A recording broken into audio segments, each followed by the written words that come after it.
Warren Occult Museum is one of the most unique and terrifying places on Earth, and the most haunted area in the world due to the immense amount of items all held within this one space, where nearly every item can see you, and you can see it all at once. A room full of dark mysteries and even darker secrets. A collection so sinister, it is kept under lock and key, not only to keep people out, but to keep what is held within it from escaping. 9 p.m. has always been the cutoff time for being inside the museum. This oh is wow, when I did not know that. all of the cursed items come to life, and to their full power. A museum in which the tables are turned. Visitors do not only look and study each item on display, but the items watch, study, and listen to you. And I think that's a Trick or Treat Studios Annabelle right there. I would love one of those, man. I mean, I have a Raggedy Ann back there, but yeah, the Conjuring's version of Annabelle, I like the looks of it. I know it's actually creepier if they went with the Raggedy Ann, but I still kind of like the way the movie version looks. Entering the museum truly alone is impossible. One wrong move, one disrespectful action could mean an attack on your well-being, or even worse, your soul. We will have the chance to continue seeking answers in the same items Ed and Lorraine once did. And yes, that includes Annabelle. You're going to be the first ones investigating this museum. Part 1 of 4. Yeah, take it seriously. Honest to God, there are many haunted places in the world, but I could not imagine or picture in my own mind a more haunted, a more conjured up area where there are so many demonic entities in general, maybe not spirits that are very kind, just gathered in one place that are locked inside these items.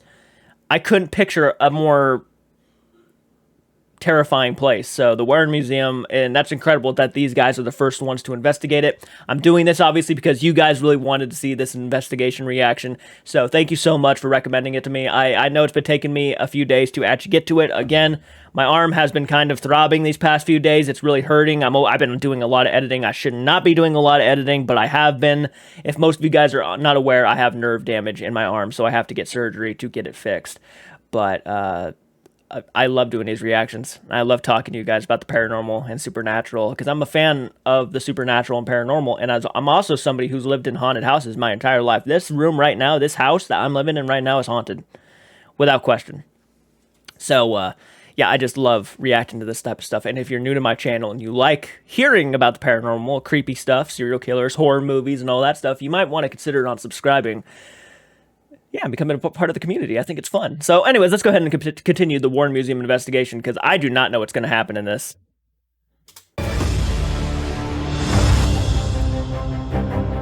Okay. We've all just returned for 2.5 weeks of filming together throughout the USA. Out of nowhere, I was contacted about an opportunity to visit and film at the Warren Museum. I had to convince everyone to leave immediately, but I didn't want to tell them why. Oh, so you surprised them to make a surprise. Cool. Corey. Yes. Hey! Hey! Why are you filming? What happened? Well, nothing bad happened. Something actually amazing happened. Well, I mean, we just opened 98 Divic What are you boxes, playing? So I'm sure anything that happens, you're going to be happy with. Did something happen with the Divic box? Maybe, but something good happened. Well, okay, Something good why? happened! Are you still packed? Yes. So that means you're... Okay, so I'm just going to say it. To be told that you're going to the Warren Museum to do a paranormal investigation, not even Ghost Adventures made it there before these guys. Look, I said in the Sammy Colby video when they did the Zach Bagans museum investigation, which you guys can go watch right now. When they did Zach Bagans' museum, and they actually got a pretty good praise from Zach Bagans, I was like, that's fucking awesome.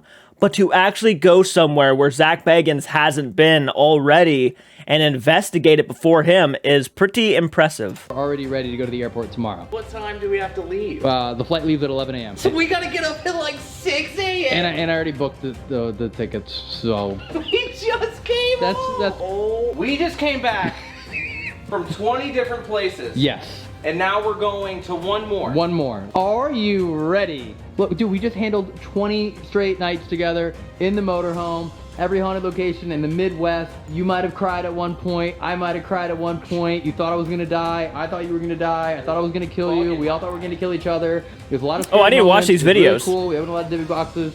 You know, all these fun things happened, but now we need to go to one more spot. Yeah. Okay, can you tell me what the spot is? No. Wow, didn't even tell him right What are there. you We're doing just. here? Yep. Second, why are you here alone? Third question, why do I have a camera? That's probably the most important part. What are you doing tomorrow? Do parkour mainly. Cool. Can you be on a flight tomorrow, please? It's gonna be the most dangerous handshake in the 2 world. days. 2 days. It actually is. All right, let's go. Something cool to show everyone you're athletic. Part-time ghost hunter, part-time professional athlete. Wow. Nice, Cool, see you in the man. morning. Nice. Do I need anything? Fuck. What you doing? We just got back. Are you on my front doorstep with a camera? Why do you have so much mail at your front door? Because I'm lazy and we just got back. You have a smile on your face. Mm-hmm. Fuck. Can you be at LAX at 11 a.m.? Please. It's something cool, I promise. I'm not going anywhere far. New York City. I'll pack the camera gear. You just bring your clothes. Should I be afraid? Probably. Bye. Joan and Matt were not in California. Hi. Where are you? I'm actually in a bus right now to go back to LA, and I'm headed to like Newark, New Jersey. Wait, where are you right now then? I'm in New York City.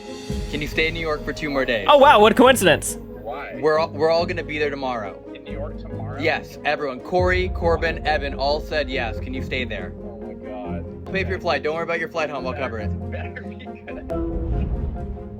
Hey man, whatever it is. Fucking guy, dude, is already in New York where they're gonna be heading. That's fucking awesome, dude. I'm not gonna lie to you. If someone told me to stay in New York because we were going to go to the Warren Museum, I'd be like, fuck it, let's do it. Let's do it. Huh? No.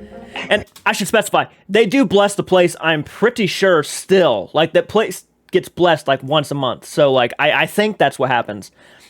And after every time someone goes in there, they bless it before they leave the room. I'm pretty sure that's what they do still. I'm not sure after Lorraine Warren passed away, but when Lorraine Warren was alive, they would, like, bless that place every fucking month. Absolutely fucking not. You don't know how to behave. That's it! Hang up on him. About 15 hours later, here we go. Shelton, Connecticut. Yep, here. Practice all here. I know we just literally got home Why are we here? 3 weeks on a trip. Yeah. And all I said was, get to the airport. We're flying to JFK. Then from there, we got in the rental car. And Yeah. I drove us around 2 hours, 2.5 hours to here. Yes. Without telling us anything. No, because tonight is something special. Yeah, Something it has to be crazy. Now, did any of you happen to see what town we're in right now? I never look. No. So, We're in in Connecticut. Okay. We're I at- thought we were still in New York. Dude, I swear.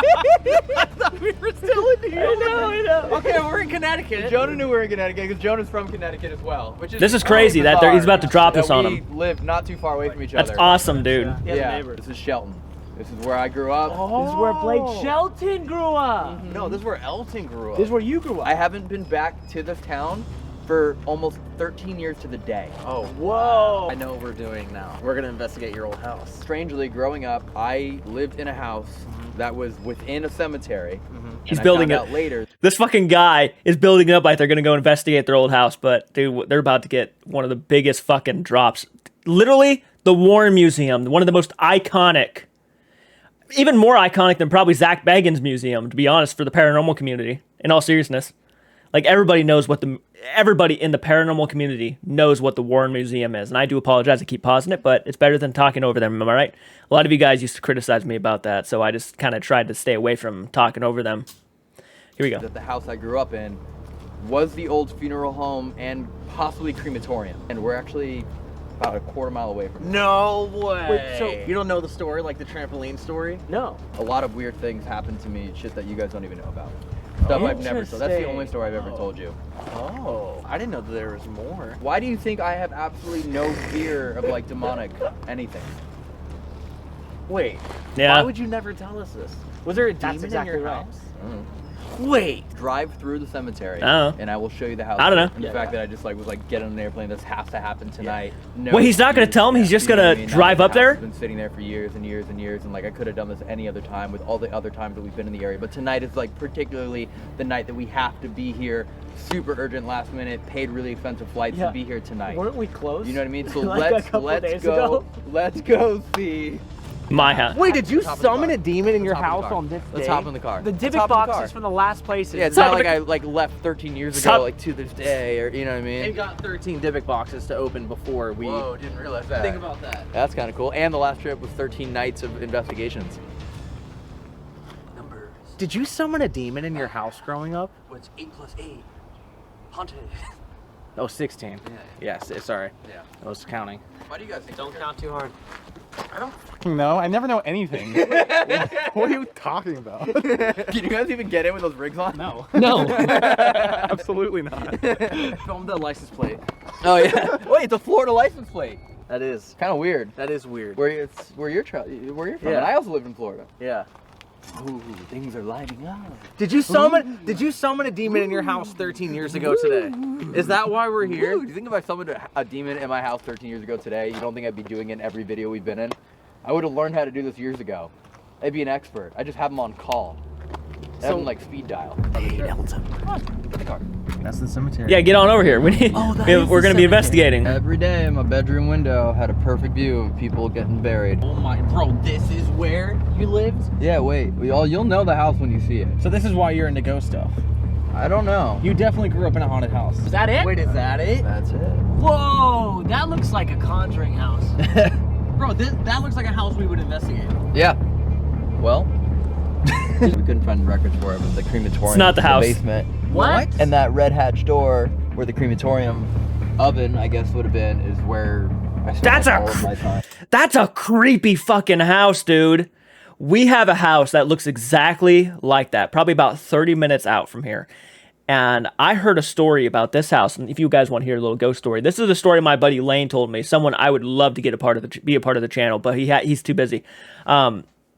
This guy went when his dad was younger, went to this house with a bunch of friends, and this house was abandoned even at that point. But rumor had it, or it wasn't even rumor, apparently a man hung himself in that house, in the basement of the house. He actually hung himself in the basement. And one day when they were at the house, they started playing cards. And at one point when they were they went to the basement to play cards, because ghosts, right? Haunted, spooky. Let's see who can do it. And there was a mirror in the basement.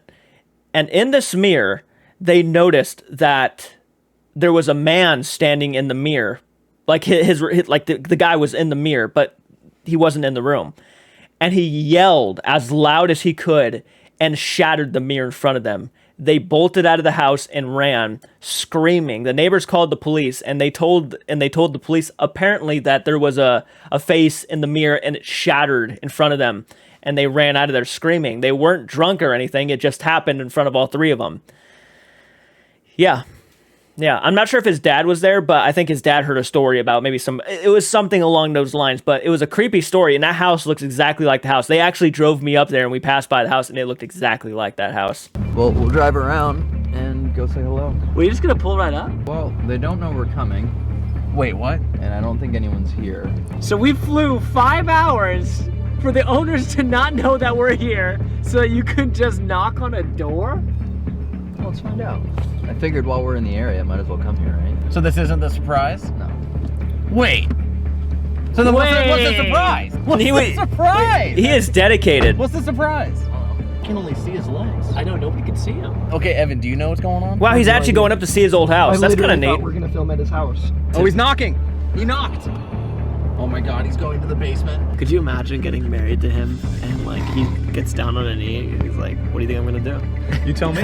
You tell me what I'm doing, Ginger. Get in the car. Yeah, Get in the car. get in the car. Hello. We're going on a 6-hour flight. Oh. Come on. So what's the plan? Well, I'm gonna leave a note, and then maybe they'll call us. You know, I mean, you're here now. Let's just enjoy it. Let's just relax.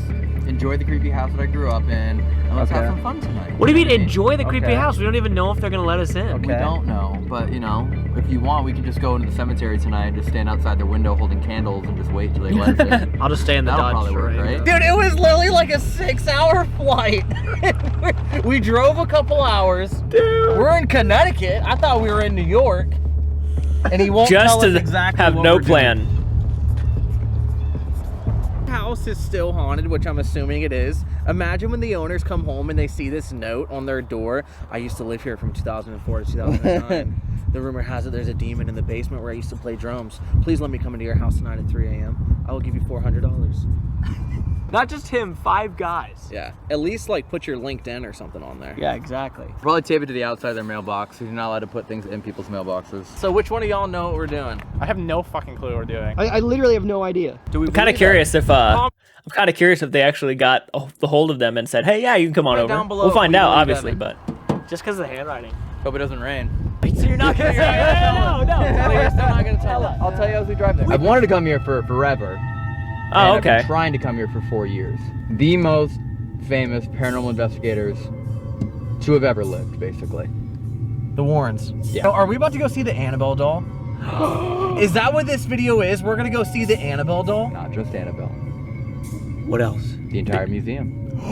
Dude, wait. Yeah. I thought that wasn't even. No. I thought it wasn't even possible. My last message with the guys that own it and run it was in 2019. And then out And of then nowhere, man. Nowhere, I got a Oh message my God. saying, "Hey, do you still want to film here?" We're investigating the Warren Museum. Holy Oh my. Okay, so it was worth the flight. They have made movies on so many items that are in this museum. It's a lot more. What are we doing? What are we doing? I'll let them tell you. You're not supposed to be in there after 9 p.m. We will be there after 9 p.m.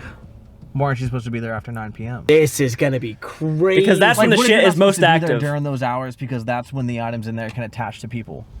You know what I mean? Mm-hmm. Like more likely. Yeah. that they That's do what's attach to what's people. going on. Sure.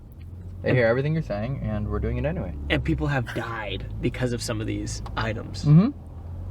Annabelle specifically, yeah. He is not wrong. Holy shit, bro. Holy shit, dude! This is intense. Corey doesn't even know what to think. This is really intense. I actually can't believe this is happening. Ed and Lorraine Warren are among the most well-known, if not The most, yeah. well-known, paranormal investigators in the world. Having managed thousands of cases and considered to be prominent figures in demonology, they are pioneers of the paranormal community who paved the way for all future investigators and conversations to be had about what the spirit world is truly capable of. For more than 50 years, they sought to help those plagued by demons and spirits alike. It is believed that they have investigated over 10,000 different cases of paranormal activity, although they have both passed away.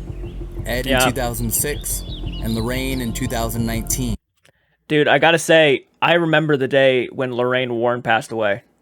Me and my friend were actually working at the Green Mall in Dayton, Ohio, and I got a message on my phone, and I ran up to my friend whose birthday was literally in a couple days, and I said, "You will not believe who just passed away." Because me and her at the time were so huge into Ed and Lorraine Warren. We were talking about them all the time, going to the half-price books, buying books, and reading about them and stuff, and she was mind blown when I said, "Lorraine Warren just passed away."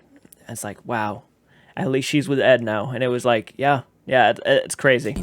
Their stories, legacy, and collection of haunted artifacts still live on in infamy. Some of their most famous cases are the direct inspiration of the Conjuring Universe film franchise, which now has become the highest grossing horror franchise in history. Yeah. More than $2 billion at the box office alone. Annabelle, The Conjuring, Amityville Horror, Enfield Poltergeist, Devil Made Me Do, Haunting in all of Connecticut. which have been based off of their true cases and documentation, with most of these artifacts being preserved within the Warren Museum, the location we are not only visiting, but conducting an 8-hour paranormal investigation of tonight. And yes, that means all throughout 3 a.m. Yet before we enter any location, we always seek to learn as much as we can about it, so we may have the best understanding of what we are facing. The history and importance of the Warren Museum, not only to our investigation, but the impact it had across the world, cannot be understated. Truly, if not for Ed and Lorraine, I do not believe this YouTube channel would exist, as they helped allow the love of paranormal to become normal. Ed and Lorraine's story begins when they first met in their youth. Lorraine was 16 when she met Ed at the Colonial Theater in Bridgeport, Connecticut. Ed was an usher at that time, and with Lorraine being a regular visitor at the theater, they would often see each other. It was through these visits that they eventually began dating. I'm just going to say this right now, and I do apologize to keep pausing it, but there is a documentary up on Discovery Plus right now that has everything about Ed and Lorraine Warren. I know almost everything about Ed and Lorraine Warren. For the most part, I don't know like their personal lives, but I do know how they met. I do know all that stuff. They kind of showed it in the third Conjuring film a little bit. But the documentary on Discovery Plus is, if you are a huge Ed and Lorraine Warren fan and have not seen that documentary, watch that documentary. I can't remember what it's called, but I'll put a picture right here of it so you guys can understand what I'm talking about. But anyways. Yet their relationship was cut short when Ed was enlisted into the Navy to fight in World War II. He was deployed only 4 months as his ship was sunk and he was sent home on a 30-day survivor's lease. In 1945, during his 30-day leave, Ed and Lorraine decided to get married, the beginning of an eternal legacy. On July 6, 1950, their daughter Judy was born, and in 1951, July 6th is today. I'm recording this on July 6th.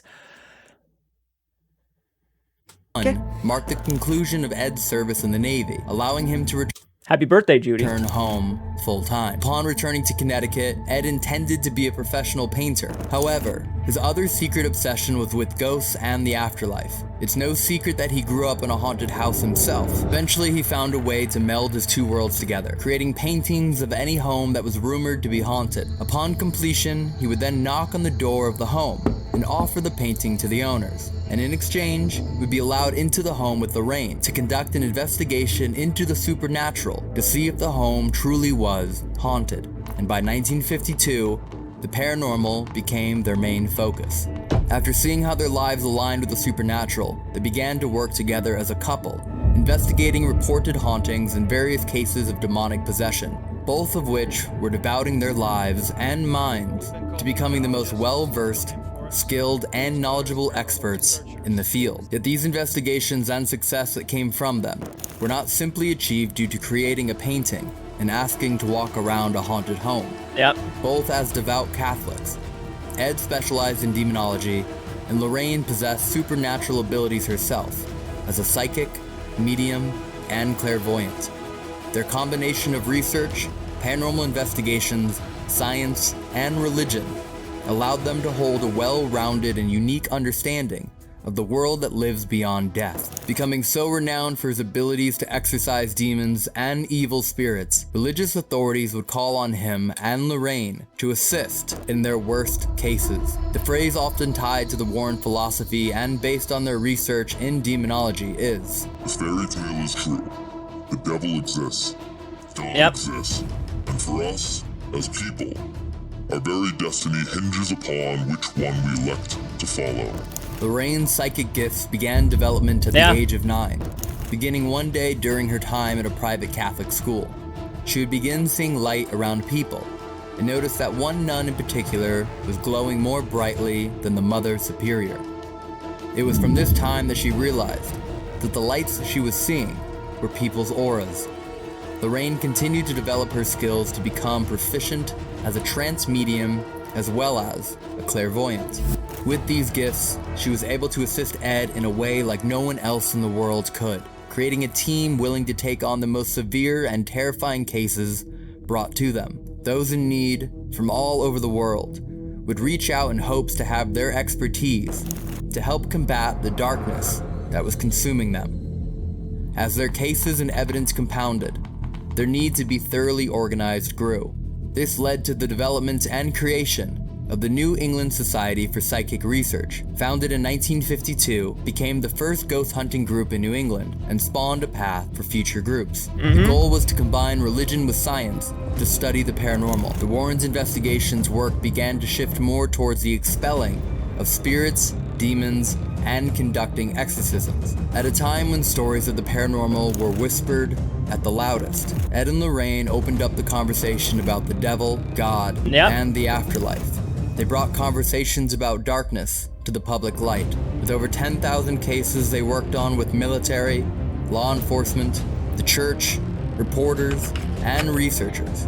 There was no shortage of information left a legacy, they were willing for sure. to present. Now, the true artifacts of their decades of research are held within their home, the Nesper headquarters, and the infamous Warren Museum. Each item with its own history, from some of the most remarkable and terrifying cases. We will have the chance to continue seeking answers and evidence from the same items Ed and Lorraine once did. And yes, that includes Annabelle. Yeah. It should be an interesting case for sure. Please take notice. Violators prosecuted. Wow. No trespassing. Bro, this is it. This is nuts. How many people must show up here that they have to kick out? I remember watching one of the videos where Ed said that no one had ever broken in, but many people had broken out. I can't believe we're here, bro. This is crazy. This is legendary. Everyone's It really is. I think they're gonna come out in a minute to meet us. So we have our normal cameras. Yeah. Yes. We have our infrared GoPro cameras. We have our night vision cameras. But additionally, we have something else that we're filming with tonight, because we're going to be the very first ones to do a paranormal investigation here, besides them, who own the place, at 3 a.m. Oh, yeah. What? At the devil's hour. Yes. We're gonna be in the most unholy place. And we're the first people besides them?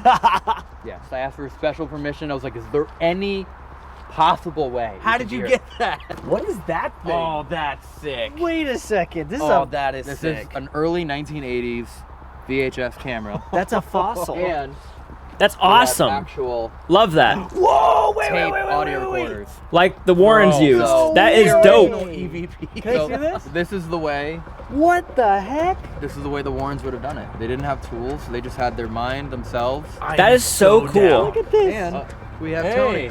Hey! Oh man! How you doing? This is Tony Sparrow, son-in-law of the Warrens, married to their daughter Judy. This couple met in 1979 when Judy accidentally waved to him, thinking he was someone else. Became love at first sight, and the rest is history. Tony is That's now cool. director of Nesper, as well as the owner and manager of the Warren Occult Museum. Since the 1980s, Tony had worked closely with the Warrens and continues their work to this day. Originally a police officer, he's now known for his work in the paranormal field, while also consulting for numerous films, such as the Conjuring series. He took up the gauntlet after the passing of the Warrens, and helps pave the way for the paranormal community through his lectures and presentations at colleges, and on YouTube as well. It's nice to meet you, Corbin. I might have to check him out. Elton. Thank you for having us.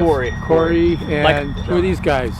Like, I know who he is, but I don't know everything that he's done. So it's someone I feel like I should probably check out at some point. I wouldn't mind checking him out at some point. Evan. Jonah, hey, pleased to meet you guys. This is Eric, one of my team members. Yeah. Chris Lauren, Hi, guys. Team Came ready tonight. You can see how excited we are. I was able to track down one of these. Whoa, you got the old school. Yeah. Oh, that's cool. Yeah. Ed Warren used to have one. Almost hit an RCA like this. Really? This is what he got an image of the White Lady on. What? The Union Graveyard with this. Yeah. Really? He used this. And, there There's no night light. vision or anything back Night vision, then. okay. No. Yeah. Just these are very low quality compared to today. Of course. Yeah. But he was able to capture some good stuff just using this old school.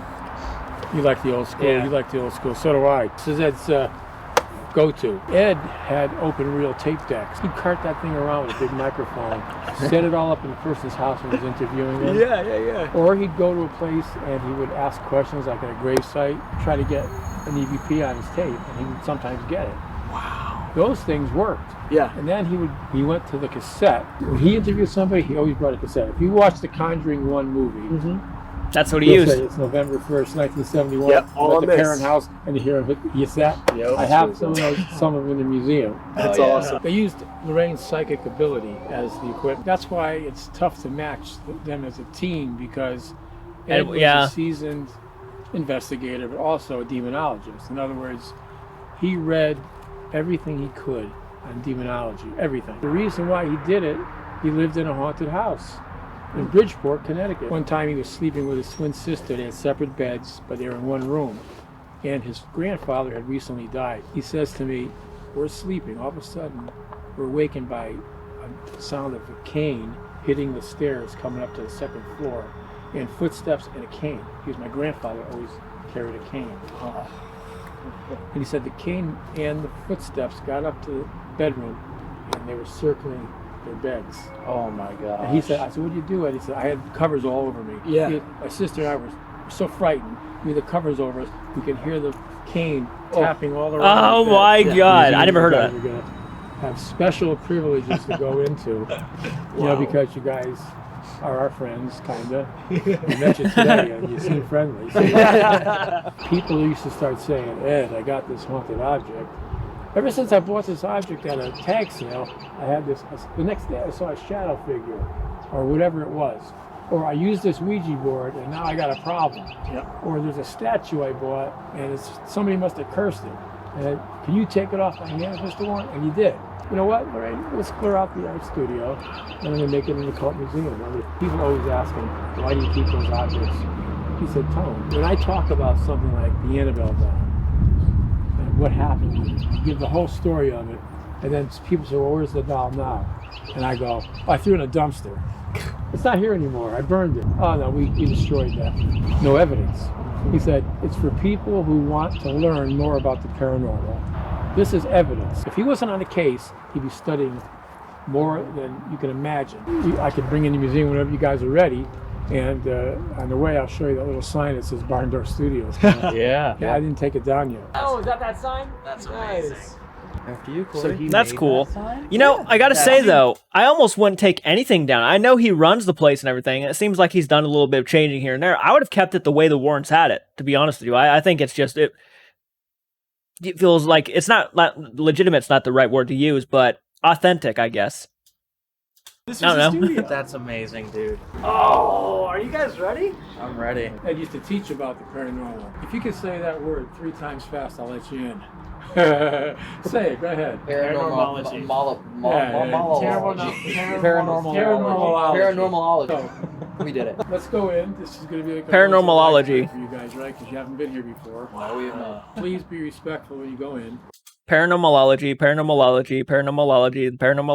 Oh yeah, it's not Don't easy. touch anything. I'm not even saying I'll research explain center. Some of the major things that are in there, okay? I'm not going to give you everything that's in there. I want you guys to close your eyes and envision yourselves, all of you each, covered in a white light all around your body. See, your aura is your supernatural glow around your body. Everything that God has created that's alive has an aura around it. They're all different, like a fingerprint. But that's where evil, that's where the demonic would try to enter, through your aura, if you have a chink in it. If you have a weak spot in your aura, that's where the devil goes for. So how do you protect it?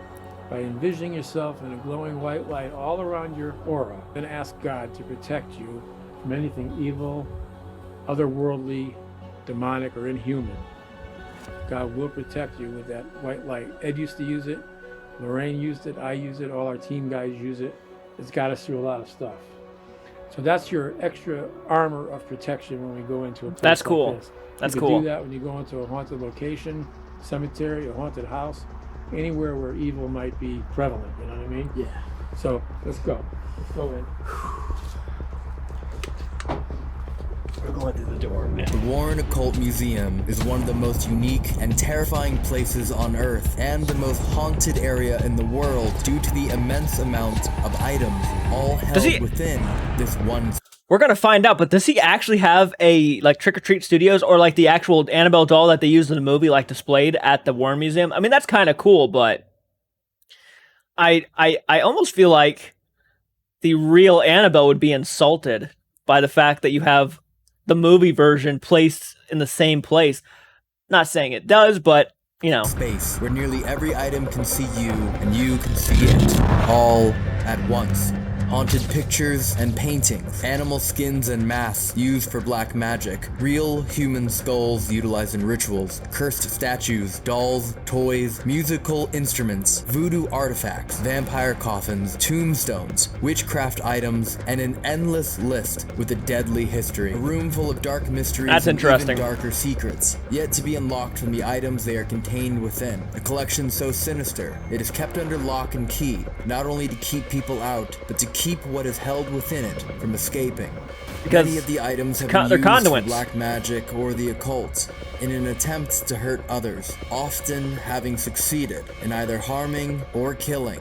Many of the previous owners of these objects have ended up in mental institutions due to the strong effects and influence each item has. Yep. There is an immense amount of spiritual protection here to contain the evil within the objects, all of which comes from those that care for the museum. Hosting a collection unlike anywhere else in the world, all items here are considered unholy, cursed, and evil. To touch an item is to condemn oneself, to invite demons and evil spirits to attack and consume your physical. You don't want to be and handsy in there. Energies. Special protection is put in place to handle any item in the museum, and only a few people are capable of doing so, all of which are with us tonight. 9 p.m. has always been the cutoff time for being inside the museum, and this lockdown continues until 6 a.m. This isn't about closing the museum for the night, but this is when all of the cursed items come to life and to their full power.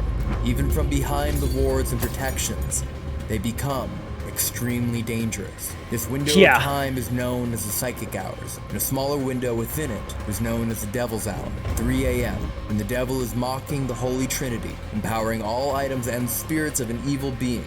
Even when Ed and Lorraine were still present, they would not be in the museum during those hours. Entering the room alone is that says a lot. Yeah, the young man died in an accident hours after visiting the museum, where he was challenging Annabelle. A priest as well as a detective were nearly killed in the museum as well. A museum in which the tables are turned. Visitors do not only look and study each item on display, but the items watch, study, and listen to you. Entering the museum truly alone is impossible. One wrong move, one disrespectful action could mean an attack on your well-being, or even worse, your soul. Wow. He pretty much, that pretty much summed it all up right there. Yeah, it's just, basically, long story short, don't touch anything. Especially if you don't have faith in God to protect you, don't touch anything. Even if you're a skeptic, don't even touch anything. I'm just saying. I think most people would agree with that. Like, even if you're a skeptic, and there's nothing wrong with being a skeptic, just don't touch anything because you don't want to challenge it. Even that kid who didn't believe Annabelle was actually a threatening doll ended up losing his life. There's no coincidence. I'm sorry. There's no coincidence in that. You challenge a demonic doll. Ed tells you to leave the museum, get out of here, take your girl, leave the museum, and you die. The girl survived. The guy died. Wow, what a coincidence, huh? I just don't believe in those coincidences. I think that was legitimately the work of something that had power. Oh, What are you saying, kinda? This is awesome. Wow. Got that light coming in. What you're going to see immediately when you first walk in here, create what's called a tulpa, a human manifestation of the mind. If you have the knowledge, if you have the power, if you're a high enough essence, can create things like that. A group would get together and they would take masks like this, put them on their over the face, and then hope to be able to remove the mask and have that image still there, creating a devil or a demon for themselves. Over here, though, that's a call creepy this a shadow doll. Look at it. People say, "Why do you call it a shadow doll?" Well, look at it. Look at it looks. Yeah. It's ugly. Yeah. There's nails coming out of it. There's a human tooth coming out of it. What? There's that thing creeps me out. I've seen pictures of that. Yeah, it creeps me out. Animal bone. That was created specifically for one reason and one reason only, to cause distress to other people if used in a proper manner. If I was very knowledgeable in sorcery and wizardry, and I knew how to do it, I would take a photograph of this and print out the photo. On the back of the photo, I would write the curse that I want. Say towards Elton. Ha! Elton, I don't like because Elton tried to steal my girlfriend away. Something happened where I don't like Elton anymore, or in a business venture or something. Now I want to get rid of Elton. I write a curse specifically for Elton because I'm knowledgeable in incantations and curses, we'll say. I send it in the mail, the picture with the curse on the back, to Elton or to you. Just by you opening the envelope and seeing the photo, you accepted the curse that's written on the back, unbeknownst to you. If the person is powerful enough as a sorcerer or a wizard. It's called a shadow doll because it can come to you in your dreams if it's done right. It has been known to scare people in a nightmare so badly that it can stop your heart. That's why people wear a crucifix that's blessed, or a medal that's blessed. That's the opposite. That's crazy, man. This would be the opposite of something that's holy. That is crazy. Blessed. Let's hope I don't see that in my dreams. Even though we have every item in here blessed by a priest that comes in here and he blesses these objects. He does that's what I thought. museum, that's what I thought. With holy oil and does his thing. These are from Africa, fertility dolls from Africa. Are they powerful? Yeah, they're powerful, and I'll tell you why. These were stolen from a witch doctor in Africa and sent to a man here in Bridgeport, Connecticut. Oh, If I can get those here and sell them on the black market, I can make myself some dough. The story is, this young 28-year-old police officer, 2 weeks after he got these, he became paralyzed from the neck down. That's Doctors fucked. couldn't figure out what was wrong with him. He couldn't walk, couldn't talk, Just couldn't happened? move. And for about a year and a half, he was like that, and he finally passed away. Now, was it from the fertility dolls? I'd say so. You can't prove it, right? It's hard to prove some of these things. But why would you take that kind of a chance with the unknown realm? There's powers out there that we don't know about. So here we have just I agree with that. 100%. What caused that? What actually caused that? There's no scientific way to actually prove anything. But the fun part and the scary part about the unknown in this world, because there are things that even scientists can't prove. There's just things, and they can make up any excuse they want, but they don't know how to prove it. So it's the unknown. Why does it happen? Why does it exist? Why did that happen? Who knows? That's the scary part, because we just don't know. And it's unexplainable. So I wouldn't know how you would explain that. That is scary. I feel bad. That sucks. 28 years old too. A household mirror, right? Yeah. But we call it a conjuring mirror. Why? Because people have tried to conjure spirits through mirrors for many, many different years. People call it scrying. I call it crystallomancy. In other words, if there's a shiny object, it's easy for a spirit to reflect their image on the shiny object. We had a gentleman from New Jersey, actually. He's now in a mental institution because he drove him crazy. What he did was he replicated what we call a psychomantium. A psychomantium is a darkened room. When I say darkened, I mean blackened. You would sit down in a chair. Dude, Sam and Colby just did that on the last video I watched.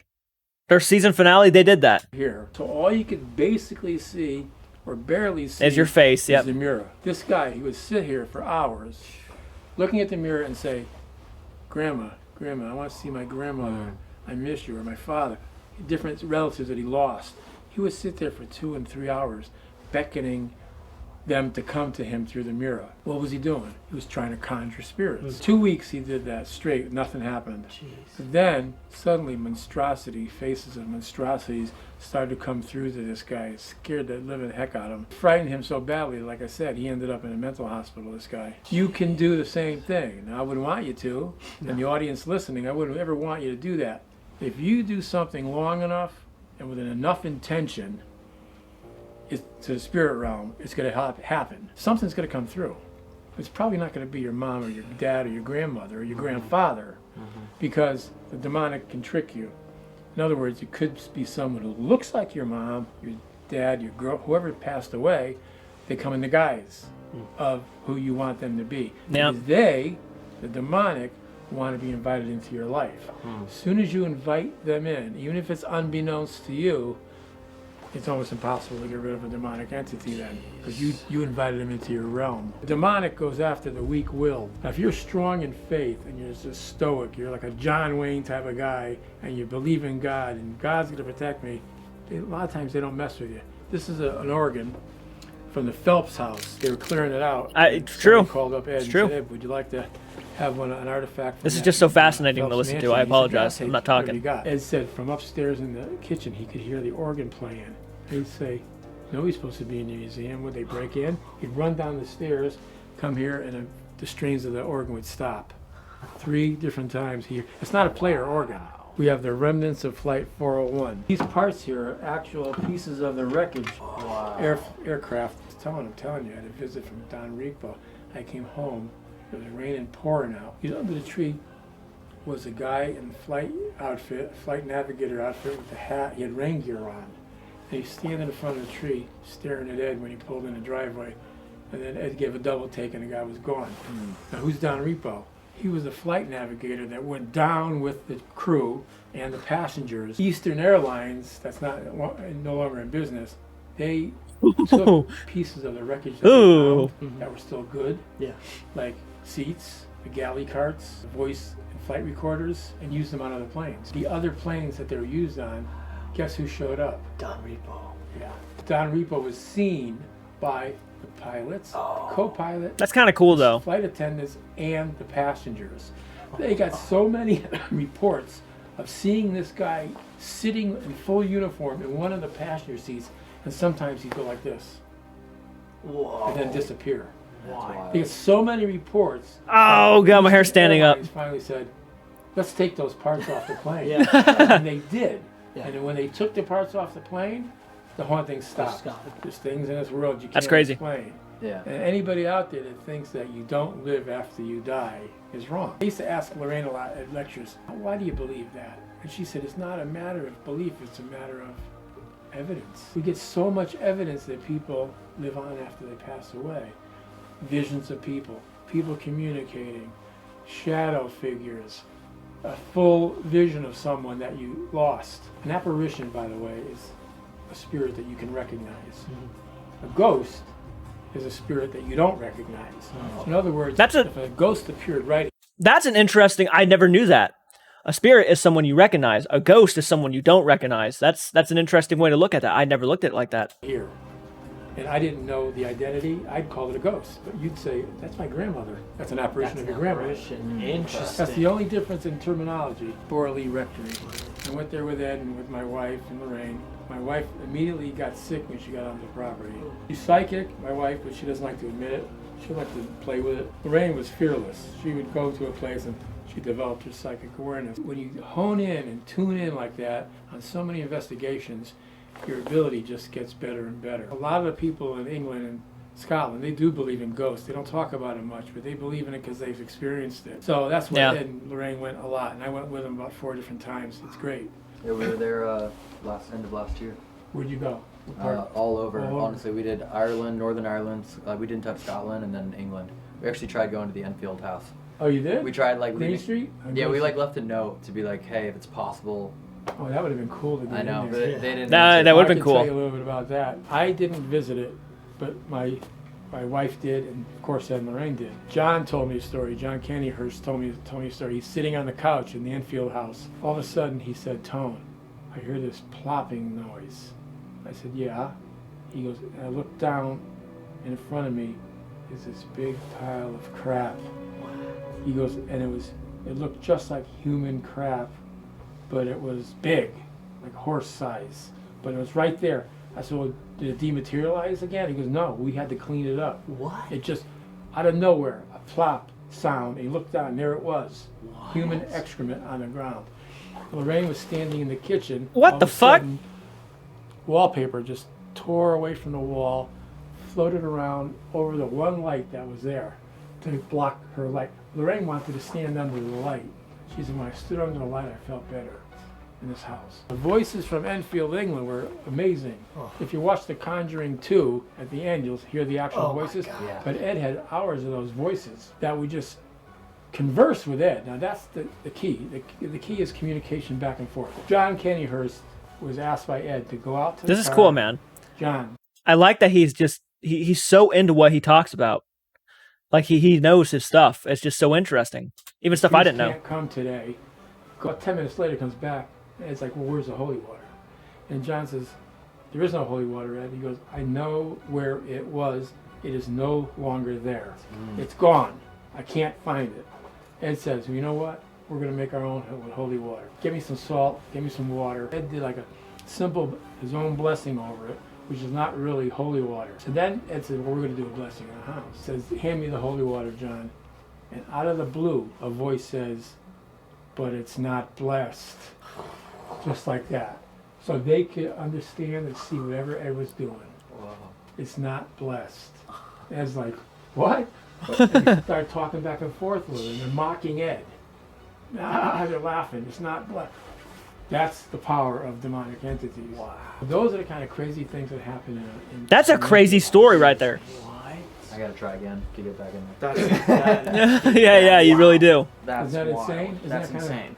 If I can get the house, you want me to invite you? The things that happen, yeah, I'd like to come. All right. The things That's awesome. Elton's probably enjoying this guy like crazy. Well, let me just tell you this much. They weren't there for months or years. They were only there for maybe a week. But during that week, they helped out Margaret and Janet and Peggy more than from the England Cyclical Institute did. according to Janet and Margaret. When Janet and Margaret saw Lorraine on the set of The Conjuring 2, they started crying. They were hugging Lorraine. And they said it right to the crew and me. They're the only ones that ever helped us. Lorraine and Ed are the only ones that ever really helped us or tried to help us. Pearls of death. They were given to a lady. As soon as she put them on, she felt that she was being strangled to death. Like somebody took them and twisted them and were trying to kill her. So they had to snap them off her. Why? Maybe there's a curse attached to them. I don't know. But they were given to Ed. Or maybe the woman who owned them doesn't like other people wearing them. Touching everything just because you're around it all the time? Yeah, because I'm around it. Not only that, these items have been blessed. And I protect myself like we did outside. Went to confession first before I met you guys today. Ed said to me when he did it, he said he could pick them up, so I assumed that I could pick them up. The things I won't touch are things like Annabelle, things like the Satanic idol, the Shadow doll. I won't touch those. And in fact, I'm just going to show you the Annabelle doll now, actually. Come over here, guys. I'll show you the Annabelle doll. That case is so much larger. I think I remember why this guy does not want the Ghost Adventures crew there. Because Zach Bagans and all of them had invited them to bring Annabelle, and they were very specific on Zach not touching Annabelle, and Zach touched Annabelle, and they just refused to take it back because he wasn't strong-willed enough to resist Annabelle. So they might have a stronger will than Zach Bagans does, but Zach touched Annabelle. Thought it was. This is a long story, but I'm going to tell it to you because if you want the real story and what happened here. That's a handwritten sign by Ed. Positively do not open. He wrote that years and years ago. I think he wrote it probably in 77, 78. People ask me why the Devil Tarot card is here. Ed put it there, so we leave it there. It's a different case, but we put it there. This item here is probably the most dangerous item. That's why it's in a case. And I'm not going to touch it. I never touch it. Not with bare hands. Yeah, he wears gloves when he touches say, it. Well, you know, didn't you bring it to Las Vegas? I did bring it to Las Vegas. Yep. I know how to protect myself, and I'll tell you how I know. Ed showed me. He said, if you ever have to move the doll, the way to do it is this. But when you handle the doll, you don't handle it with your bare hands. Ed told me, wear a pair of like heavy welding gloves. Make sure your hands were drenched in holy water first before you I remember. put the gloves on. And envision yourself in a white light, and ask God for protection from anything evil that might be attached to Annabelle. But it's rare that we move it. We try not to move it very often. There are times though when we have to move it, like when we have to repair the case, which we're gonna have to do. We're gonna have to repair this case and move the doll. What he does, Dan Rivera, my lead investigator, he made this case. What he does is he gets stain, he gets water, he brings it to the priest, and he has the priest bless it. Wow. Then when he built this case, he stained it with the holy water and oil combination with the stain, infused in it. Behind the doll, behind the felt, he has a prayer written in there, the Our Father. On the sides, if you want to catch that with the camera, he cut out crosses on both sides, put a cross here, and he has 2 plaques, the St. Michael the Archangel prayer. We consider that a protection. Not total protection, because you never know. Yeah. That's why we don't touch it with our bare hands. That's why there's glass. So, the story of Annabelle. You ready for this? Oh, absolutely. Okay. Dan and Ed got a call from 2 nurses. They said, we have this item and we think it's causing a lot of problems with us. Can you come over? So they went over to the house, Ed and Lorraine. Yeah. Visited these 2 girls. One of her names was Donna. I love hearing these stories. She received the doll from her mother as a birthday gift. Now Donna was about 28 years old at the time, but she liked dolls. A lot of girls like dolls. I don't blame them. You know, it's nice. It's like we like model cars. Nothing's wrong with the doll that they can see. Everything's fine. They even put a little gold bracelet on the doll's wrist there that you can see later. She would carry the doll all over the house. One day, while they're at the breakfast nook, I know it's going to sound illogical and crazy, they're sitting at the breakfast nook and the doll is next to them. Her and her roommate was a nurse also. All of a sudden, those 2 flimsy rag hands levitated onto the table like this, together, like this, and landed there. Now the girls look at each other. How about you? I'd be a little panicky, right? They didn't. They were more intrigued, like the other nurse says, oh yeah, they got interested. The doll must be trying to tell us something. And Donna says, yeah, look, maybe. I mean, And the other one goes back and says, well, I know a psychic. Why don't we call her in? We'll have like a seance or something and see if we could find out what she wants. That's what they did. That was their first mistake, was giving it recognition like that. Yeah. So they did. They had a friend come in that night around the table and do a seance. Here's what the psychic says. I'm picking up the spirit of a young girl who was killed in a car accident outside your apartment complex. She's about 7 years old, and her name is Annabelle. She's in your doll. That's what she says to the girls. The girls bought it, hook, line, and sinker. Yeah. Now the psychic didn't know what the hell she was talking about, because God does not allow a human spirit to enter inanimate objects. Like, in other words, when you go home tonight, your grandmother's not in your living room chair. A demonic entity could be attached. Now they're intrigued, and they're saying, wow, there's a human spirit in our doll. And they started to really treat it with more reverence, you know, more like it's human. Donna had the doll on the edge of a couch in the open. And Lou, who's Donna's fiance, was laying on the other end of the couch, sleeping. He wakes up with a start. He's sweaty. He's like heart pumping. Oh, he said Annabelle was choking him or something. He's like, man, I just had the worst nightmare. And Don's like, what happened? What happened, Lou? He points at the doll. He says, I just had a dream that doll there was crawling up my leg, and it got to my neck and started to strangle me. That was his dream, nightmare. What's he do? Corey's face. He grabs the doll off the couch because he's angry and he's nervous. Grabs the doll, he picks it up, he throws it all across the room on the carpet. He says, that's just a Raggedy Ann doll, can't hurt anybody. When he said that, 7 psychic wounds appeared on his chest and on his stomach. 4 this way and 3 this way. They came through his t-shirt. It's like somebody took a scalpel and they could see the blood coming through the t-shirt. Now they're freaked out. Now Donna and their girlfriend and Lou are like, wait a minute, that can't be a 7-year-old girl inside that doll. Something's wrong here. They called a high Episcopal canon in Hartford. He didn't know what to do. He says, I'm not versed in this kind of stuff. He says, why don't you call the Warrens? They know all about this stuff. Ed and Lorraine get there. They had a priest come with them and did an exorcism of the house. Such an interesting story. The doll, Ed? We don't want that doll. Can you take it? I said, I'll bring it back to my museum. So I took it back to the museum in his car. He had like an old Chevy. On the way home, the car's jerking, stopping, stalling. He never did that before. He had trouble controlling it, bouncing off the curbs. Finally, he stops the car. He had holy water. He always kept it in his pocket in a little plastic bottle. He sprinkled holy water on it. He said the sign of the cross and said, the Our Father. And he said they were able to make it home. When he did, he put it in a chair, like this chair right here. Put it in a corner over here. You could just reach over and grab it. But he put a little yellow tape that danger, do not touch. So that was fine for a while, right? A priest, Father Bill, he comes over in the daytime, has lunch with Ed and Lorraine upstairs. After they're eating lunch and having tea, he says to Ed, hey Ed, can I see that doll that I heard so much about that put slashes on people? That's how he said it. Ed says, come on down, Father, I'll show it to you. He gets to the doll, starts to talk about the doll that's in the corner, and he starts to talk, he gets to the part with the slash marks with Lou, and the priest, like, doesn't want to know.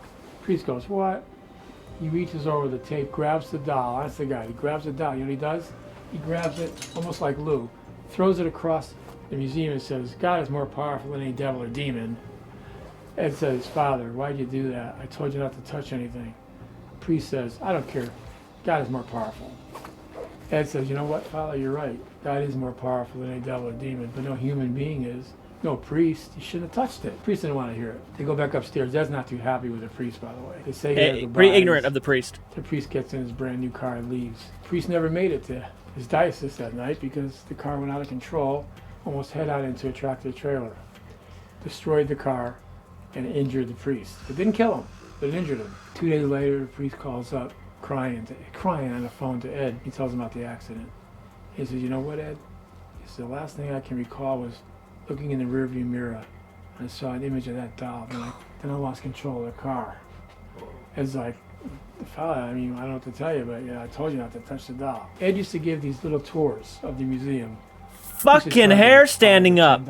It's incredible, man. Yeah, That's like it. Look, the fact that the man almost died is not incredible. The fact that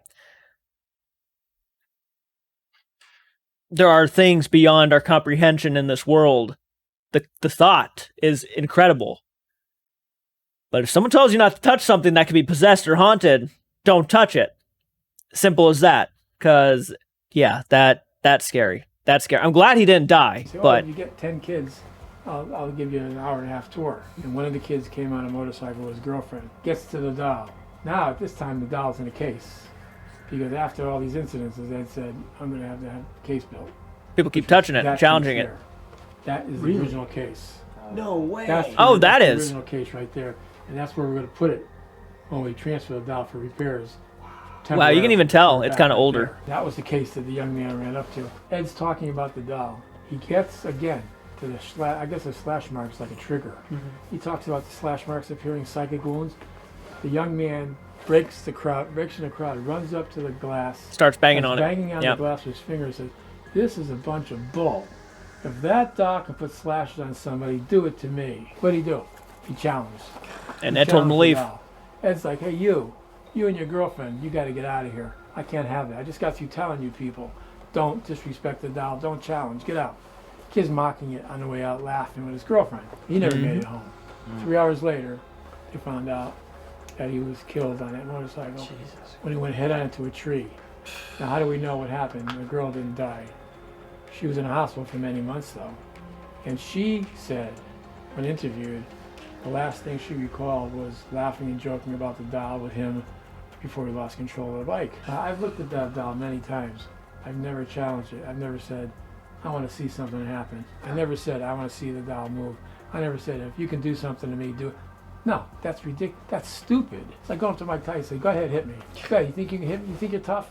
Why would you challenge? So over here is the movie doll. There's the movie at a Oh, wow. Yeah, they actually have the movie doll. Dolls. But that's one of the dolls right there. That Warner Brothers was super nice and allowed us to have one. Now, do you believe this is just a normal doll, or do you believe because of the intention they put into this for the movie that it also has? Well, that you never know. That's why she's in a case. Yeah, that's why I was asking. So you never know. Look. You never know. This right here, the Satanic Idol of Newtown. This is a mind blower, and I'll tell you why. Something terrible happened to this. I just love hearing about all these stories, to be honest with you. I'm totally fine with not the investigation right now. Ed gets a phone call from a young man, about 22 years old, who's a bow and arrow hunter, hunting deer in the woods in Sandy Hook. And if you know Sandy Hook, you know what happened there, the tragedies. But this was way before that happened. He gets lost looking for deer. All of a sudden he stumbles on a grotto of rocks. On top of it is the idol. He never saw anything like this before. Matter of fact, I didn't either. He starts to walk away down this pathway, scared. He said his heart's pounding because he feels funny looking at that thing. As he's walking away, this is the crazy part right here. Out of nowhere in the summertime, in the middle of the woods somewhere, a guy appears right next to him, all dressed in black from head to toe. About 70, 72 years old. Snow white hair combed back, short cropped snow white beard, walking step for step with this young man. As the kid's walking, this guy's walking with him without looking at him. I got so scared, I wanted to just take an arrow out of my quiver and go like this and stab the guy. I was so frightened of the guy. I said, well, you didn't do that, right? He goes, of course not. He goes, but I did muster up enough energy to say, how do I get out of this place? The man never looked over at him, stared straight ahead, never spoke, pointed off to the right like this, and then walked away. He gets to the road, he finds his car, goes home, tells his buddies. His buddies say, well, why don't you just call Ed Warren? He lives right in Monroe, next town over. Ed meets him, they walk into the woods, they find the idol. As they're walking in, he tells Ed about this guy, more detail. Ed sees the idol, he immediately says, I know what that is. And I know who the guy is. A satanic worship idol. It doesn't belong here. It's Satanists that are using this. It's good that you told me about it because I'm going to take it back with me. It doesn't belong here. So he takes the idol, puts it in the back seat of the car, and comes home. Nothing happens for a day. Nothing happens for 2 days. Third day, Ed's out in the driveway fixing the wipers on his car. Yeah. And the rain is about 20 feet or so back, watering some flowers with a hose. She looks at Ed, she goes, Ed, after we're done, we'll go have lunch. Ed's like, yeah, no problem. As soon as I fix my wipers, he goes back to doing the wipers. He looks back towards Lorraine. She's no longer there. Just like seconds later, she's like 25 yards up in the backyard, lying down in a fetal position, semi-conscious. No hose, no nothing. Ed drops everything, runs to Lorraine, panicky. Lorraine, what's the matter? She doesn't answer him. She's like semi-conscious. He calls the ambulance and police. They come, they bring her to St. Vincent's Hospital in Bridgeport. She's there for 3 days. 3 days, of course, 3 days. I went with Judy the next morning to see her. She could hardly talk. She just about recognized her own daughter. And she was almost like somebody hit her with a baseball bat and she had the flu. Yeah. That's how she was acting, like just out of it. Doctors did all kinds of tests, brain scans, everything else. The third day, she snaps out of it. She's perfectly fine. Doctor said, she can go home, Ed. She's fine. There's nothing wrong. We can't find anything wrong with her. She said, I want to get out of here. I'm hungry. I want to eat. She comes home. She's fine. The next day, I come over to see Ed. I go, Ed, can we look at the statue again? So I come in and look at the statue. Whatever happened with Lorraine? What did the doctors say? He said, they never told me, Tom. He goes, but they didn't need to tell me. I know what happened. He goes, that son of a bitch. And he gave me the guy's name. He goes, his name is, and he told it. He's a German guy. He's a high priest in a satanic cult. And he did that to Lorraine as a warning to me. He goes, I know he did. He goes, he didn't mess with me directly because he knows I have a lot of knowledge on reverse ceremonial magic and that I could be damaging too. But he wanted to warn me because I stole his idol out of the woods. He goes, as soon as that kid told me the description of this guy, I knew who it was. Here's the crazy part. He told me his name once. It's a German name, but I'm not going to repeat it. I'll tell you why. So I said, oh, okay, Ed, is he powerful, huh? And I'm talking. Yeah, he's real powerful. 2 months later, I said, hey, Ed, what's that guy's name again, that satanic priest guy? Ed said, I'm not going to tell you what his name is. You got to remember it or you don't remember. I go, come on, Ed. Here's what he said to me. Every time I mention that goddamn guy's name, something bad happens to me or to us. Lord Moldy Butt, kind of. Goes, yeah, that's how powerful the guy is. I don't even like to repeat his name, he says to me. This is going to freak you out a little bit. I didn't learn this until about a year or so ago. The person who's responsible for the, for the death of all those children lived on Yogananda Drive in Newtown, or Sandy Hook. A young man who murdered his best friend and kidnapped his girlfriend about 5 or 6 years ago. He lived on Yogananda Drive. This high priest in a satanic cult, who I'm not going to tell you his name, lived on Yogananda Drive before he died. Now, what's going on? 3 things like this guy was a high priest, had a lot of power, it told me. A lot of power. He lived on the same street as that killer and the other killer. I mean, there's no proof to anything, but to me it's kind of too coincidental to be anything other than something the guy was up to, that priest. Well, but here's the dinosaur that was used in the Brookfield case and the Devil Made Me Do It case. We'll get to that. We'll get to that. Oh my God.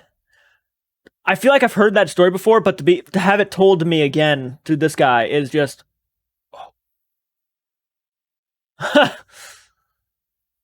Yeah, my hair's standing up. That was good. Thank you.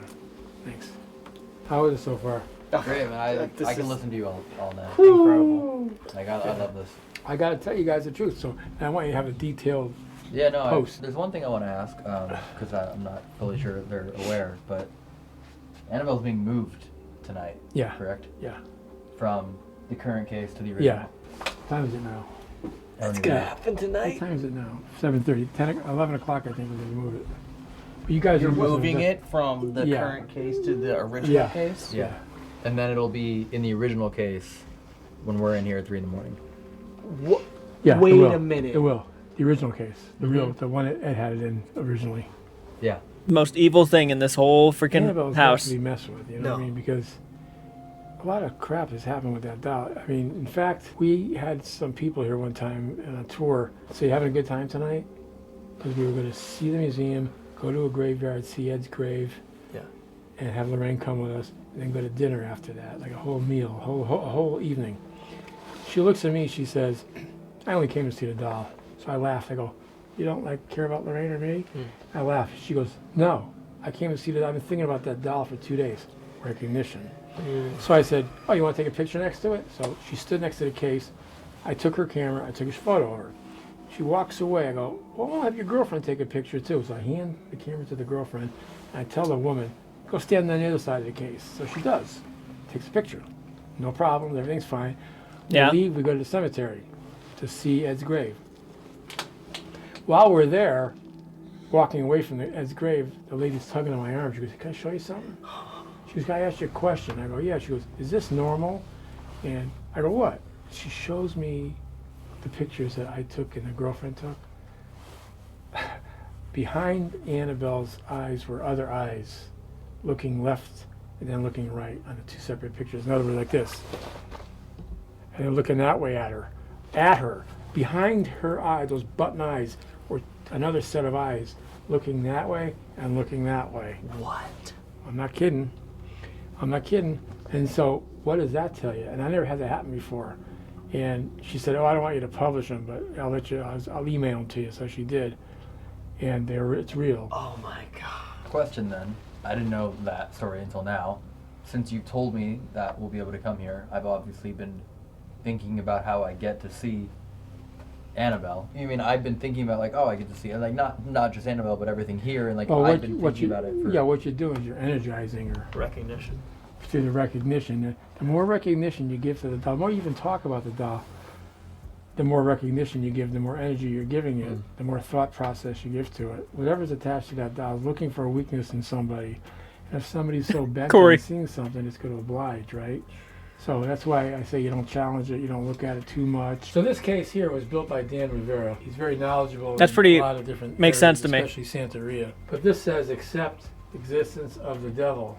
Just like you accept existence of God, you have to believe that absolutely. God You believe in one, you have to believe in the other. This was the creature, the dinosaur that David Glatzel had when he was a young man, and the devil made me do it case. This is the one artifact we have from the house. This is the dinosaur that was seen crawling across the floor, floating across the carpeting, and a voice emanated from near it saying, "You are all going to die." That was from The Conjuring 3 and from the book The Devil in Connecticut by Gerald Brittle. Good book. It tells a true story. And in fact, Arnie Johnson's going to be a guest speaker at our Paracon that we're having October 29th in the Mohegan Sun Casino in Connecticut, the Mohegan Sun, on October 29th. So if you want to learn a lot more about this case, especially too, go to warrens.net, warrens.net, and there's tickets for sale. We're going to have a lot of good guest speakers. One who's a pretty big name that we're going to announce pretty soon. He and his wife are coming. And of course I'll be speaking and Dan will be speaking too, but we have UFO people, we have cryptologists, we have all kinds of good people coming. And we're going to have over 50 vendors. You had one other guest to bring in? Are you not mentioned? Are you bringing him? Oh yeah, we're going to bring a guest too.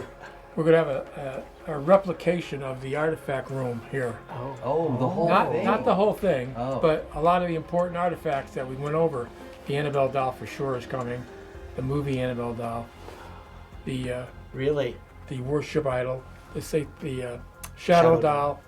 The dinosaur. The conjuring mirror. The white lady that I didn't speak about yet, but I'll get to.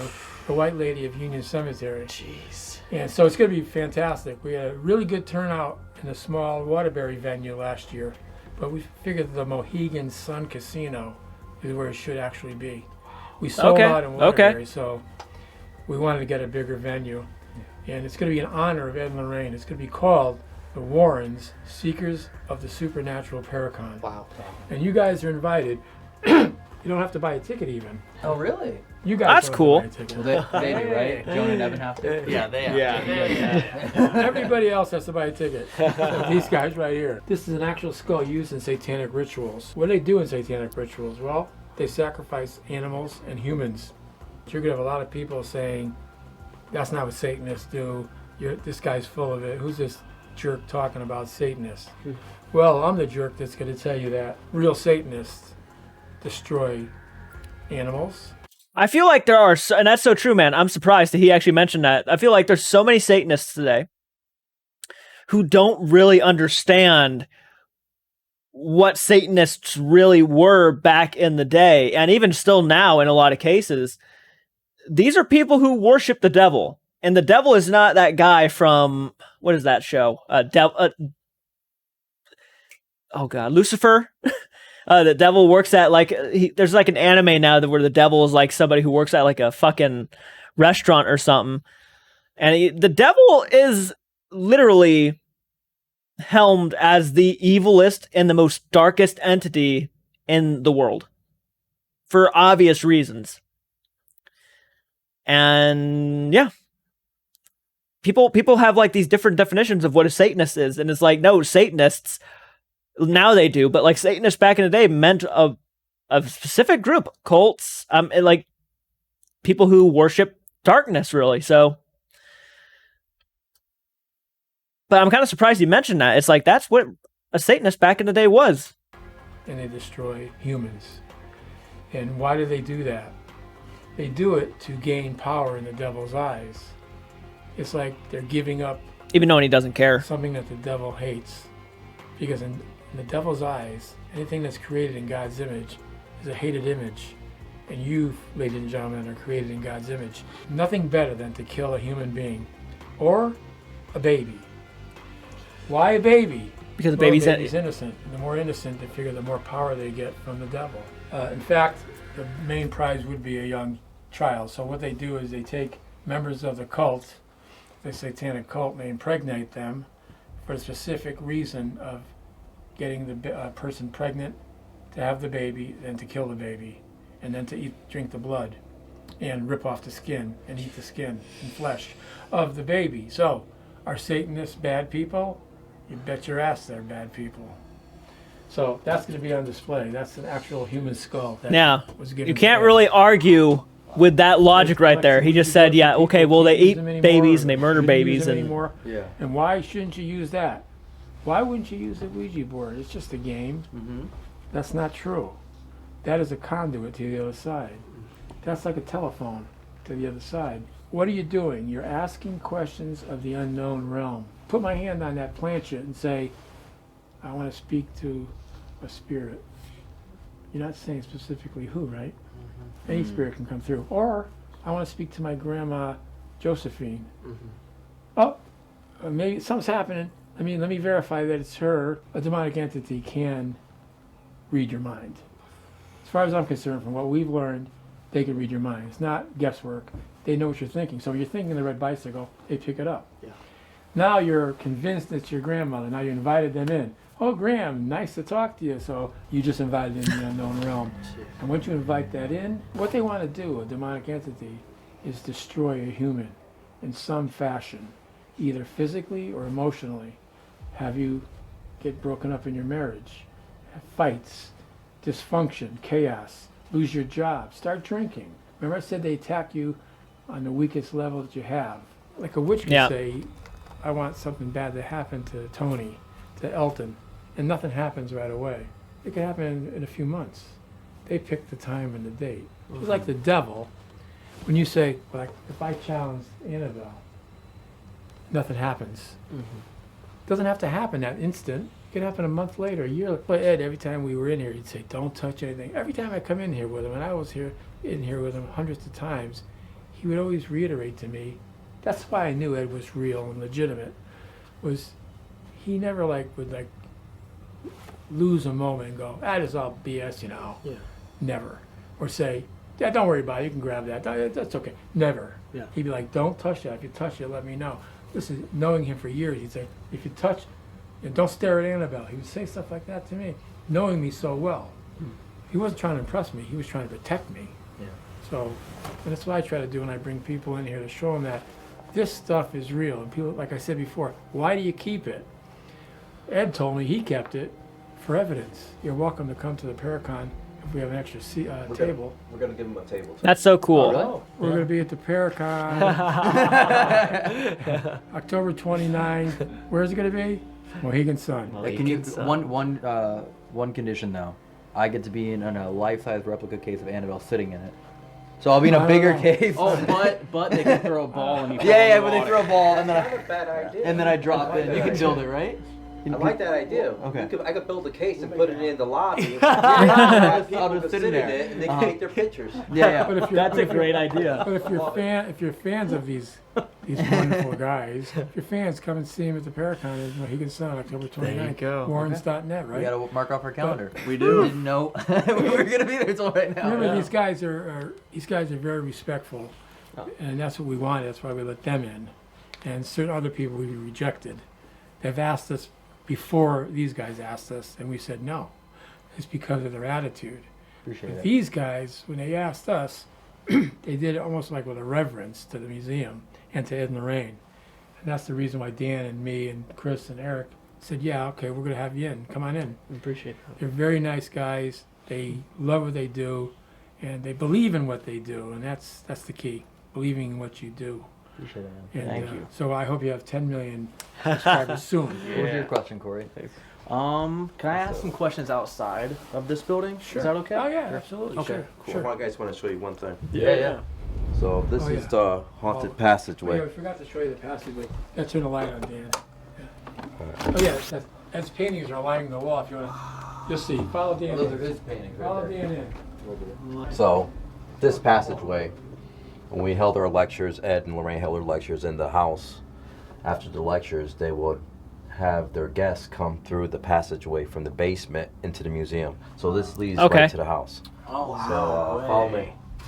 This is incredible. No way. And actually, That is cool. I did if not you know about this. investigate in here, you'll capture some good evidence too. Oh, wow. Whoa. Did you hear that? Yeah. Yeah. So on the walls here are Ed's paintings. Just want to take a look. No. This is amazing. This is Wow. incredible. Look at this casket.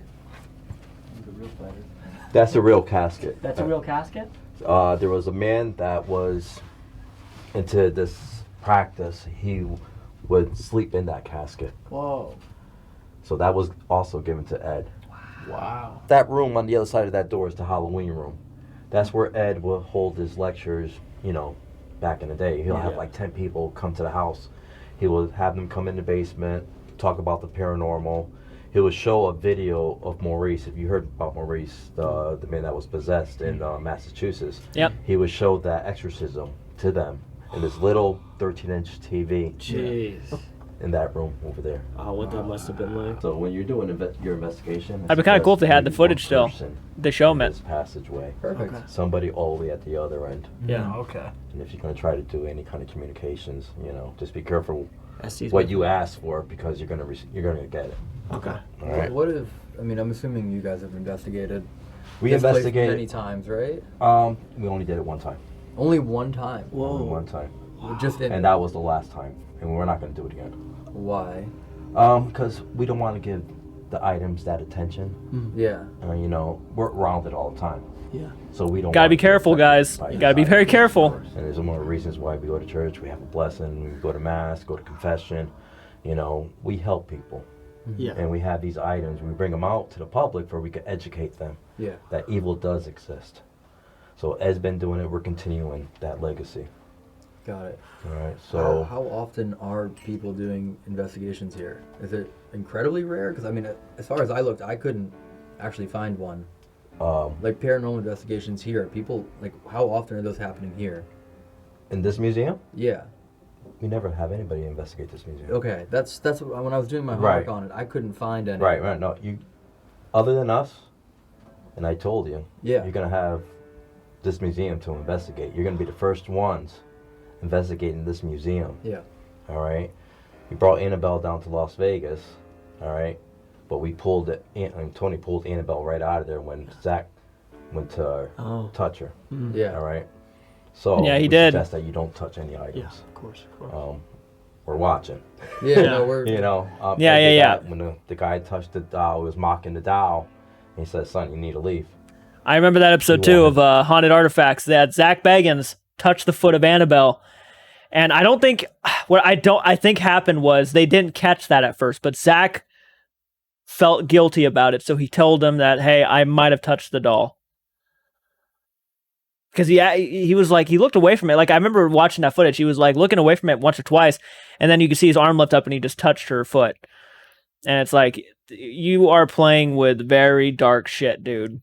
And they didn't take no chances. They left. So just respect the items. Of course. But do your thing, you know. Yeah. And see what you're able to capture. Wow. Appreciate it. Wow. Thank you for having us. All right. Yeah, thank you. Yeah, man. Thank you. It's an honor, truly, to be And here. I know you guys, valuable some of you didn't know that you were coming here tonight. Yeah, exactly. Yeah. I had no idea. So you can scratch that off your bucket list. Yeah. Actually is, by the way, my main channel, TFIL, the Fuck It List, is number 666 on the list, was to come here. All right, so just remember, you're in one of the most haunted locations in the world. Yeah. All right, so a lot of these items do have attachments. Some demonic, and some could be earthbound spirits. but they all intermingle. All right, so you'll hear voices, you can hear something growling. You just don't know where it's coming from. Wow. Yeah. All right. You know, I don't know too much about you, but it seems like your eyes are like watering a little bit talking about it. Oh, I get emotional about this because I was. I do too. Lorraine. Oh. All right, and she made me promise to keep this going with Tony. So I take it to heart. Of course. So I'm not doing this for fame or anything like that. No. It's because I love this, and I want this to keep going. Wow. Yeah. This is incredible. Of course. Appreciate it, man. And that story Tony told you about Annabelle with the guy in the motorcycle. Yeah. I was 8 years old, driving down Route 25. A guy and his girlfriend come flying by us on a motorcycle. Whoa. All right. My father says they're going to get into an accident. As soon as we got to the end of the connector, there's the motorcycle on the side of the road. The girl's on the side of the road holding her head, and her boyfriend went into the tree line, and he had died. Now, I didn't know that at the time, that was my connection to this location. You were there. I was there when it happened. So, years later, I'm working with the Warrens. Enjoy yourself. Thank you. Thank you. This is. That was a crazy story. He was actually someone who witnessed the accident because he triggered Annabelle. So many items. So we're like the only people besides them that's ever investigated here. Yeah. That's a big deal in the paranormal community. Because we're going to do one, and then we're going to come back in at 3 in the morning. Yeah. So. We're gonna watch them put Annabelle from here into here. Yeah. I did when I had my replica made. I had no idea that this one was this large. That was the one. Yeah. I basically modeled it after. Yeah. Wow. That's so crazy. I'll let you walk in first. I'm hoping so much that they respect these guys. Like, don't play with this stuff. They are trusting you because they've seen your content. They've seen how you guys have handled things. They trust you. So, like, don't pull a Zach Baggins. I like Zach Baggins. I like Ghost Adventures a lot. Don't pull what he did. Maybe he's already seen. I think he's already that. If he's aware of overnight, he's aware of Sam and Colby. So he probably sees how Sam touches like every fucking haunted object. So he'd be worried that Sam would probably start grabbing shit.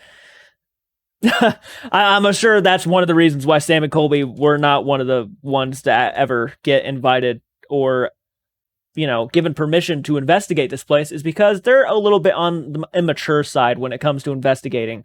Nothing against them. It works out for them very well, but when it comes to something like this, where they're very serious about this stuff and they're really not wanting to joke around with anything, they're not going to want Sam, Colby to joke around and then really do something bad. And I get that. They have a whole channel that shows that they do that sometimes, so I get it. It's small. Almost the way I left it. It's almost the way I left it. Wow. So as he turned this into the museum, then he started doing all of his other work in here, his research and everything? Yeah, Got it. Yeah, he had that office for a long, long time. Oh wow, look at the tape recorders. Towards the end, was he still painting? Oh, wow. Oh, yeah. Yeah. Up until the time he got sick, until the time he collapsed, up to 2001. All the old cameras too. Cameras Yeah. used by Warren. Remember The Conjuring 2? Yeah. Yeah, of course. Those are the kind of recorders he used to use. Jeez. He used these kind of recorders. This is his painting here. He did The Witch of Glamis Castle. That's in Scotland. Glamis Castle. Ed had this box for many That's crazy. years that he would bring on a case with him. And in it, he'd have a cross. It's a cross, not a crucifix. Crucifix would have Jesus on it. That'd be called a crucifix. That's just a cross, it's called. He'd have manual of prayers. He had another religious book here. He'd have holy water. And there's another book. And he would keep his crucifix in here that he put around his neck, a big one. Yeah. And he took this on and he'd take incense. He had incense in here too. High spiritual pontifical incense that was blessed by a priest. He'd have everything blessed before he went on a case. This is me and Ed and Lorraine back in the day. Yeah, we did that. Wow. That's cool. Wow. That is cool.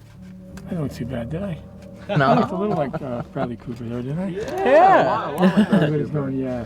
Oh, wow. His father was a prize fighter, Really? Yep. And he was in the Navy, World War I. Ed was a tough guy, you know. Yeah. I mean, maybe he didn't look into some of the things, but he was brought up on the bad side of Bridgeport, and he had to fight his way up. He fought, and his father taught him how to box, too. So the Amityville Horror slide presentation by Lorraine. Weird. Like, everything in this room is the reason why we even do what we do today. Yeah, exactly. Well, that's the key, you know. That's the key is... That's what they want to do. Well, I'll tell you one more quick story if I could. Could I? Of course. Ed was 19 years old, I think, or going on 19, when his ship collided with an oil tanker. Everybody on the ship had to abandon the ship because the tanker blew up. And there's flames all over the place. So they all had to jump ship because of the flames, and the ship was sinking. He saw guys going under for the last time. He said it was just terrible. That's awful. But there were 69 survivors on that ship. He was one of them. Now, none of this would be here. There'd be no Conjuring movies. No Judy, no my wife, no Lorraine happening, nothing if he wasn't saved when he was 18 years old. Yeah. You know, when you think about that kind of stuff, it's amazing that everything's for a reason. He was a good guy, man, the best. He did a lot for Judy and me, and so did, of course, Lorraine, but Ed gave me a lot of knowledge. I used to pick his brain and ask him questions about, well, how do you know this, Ed? How do you know a devil does this? He would have all the answers. But then he said to me one time, he goes, hey, nobody has all the answers. Yeah. He goes, anybody tells you they have all the answers, they're full of it. He goes, you're not meant to have all the answers. That's the mysteries of the universe. God meant it that way, or else we would know all the answers. You'd know exactly what heaven's like. Exactly. Right? Yeah. So, all right, Think guys. of all the cases that he worked on, he would be listening to it over here. He's been fun to listen to. This guy's really... Thank you. This is really the, entertaining. The best tour. Thank you so much, man. This is incredible. I let you guys in because you're good guys, and to do a detailed, tour and detailed walkthrough or investigation. Like I said, a lot of people before you have asked, and I said no. Yeah. And a lot of people are going to ask me after this, and I'm going to say no. Obviously, I'm not trying to do anything wrong here. So, when we're asking questions here, in theory, we're also opening it to anything in here to answer us. Yeah. Right? Okay, Right, so here's what you do. Yeah. First, like I said, a white light. Imagine a white light around you. If you want to be safe, give it to him. He gives it to you. He envisions, and he asks for God's protection. Right? That's number one. Yeah. Number two is, if you want to investigate the Annabelle doll, you would say out loud, in the name of Jesus Christ, allow me to photograph Annabelle without any problems. Well, you don't ask questions of these items. You don't say, tell me something, Annabelle, or move for me. You don't do that. Okay.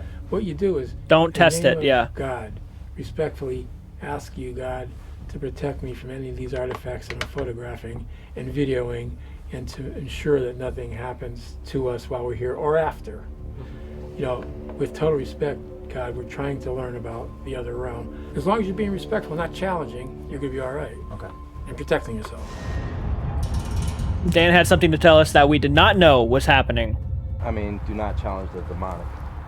I have somebody in here that did challenge the demonic, and he was possessed, and he ended up killing somebody. Jesus.